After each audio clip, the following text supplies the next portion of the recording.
just finished reading this interesting article in Make It about how this popular parenting approach doesn't work, according to a Stanford psychologist. Now, the approach that he's describing is when your child throws a fit and gets upset, a tantrum, and you reprimand them, and basically you put them in the corner, or you give them quiet time, or you tell them off, or whatever, and you give them space, and then, the child says it's sorry, and you move on with your lives to the next big thing.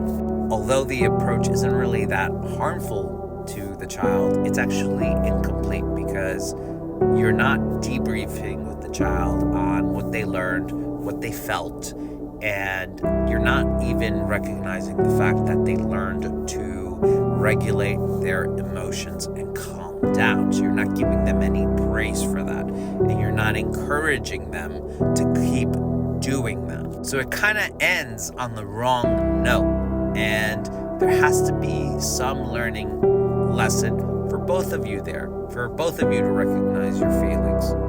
What he also maintains is that you need to let the child take the lead.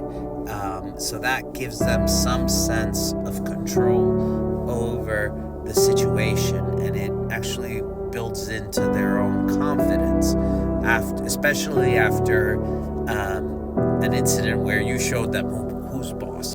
And if your child really, says something that's out there, that's not really accurate, instead of scolding them or reprimanding them even further, then just say something along the lines of, just so you recognize their feelings, say something along the lines of, oh, I can see how you saw it that way, but blah, blah, blah, blah, blah, blah.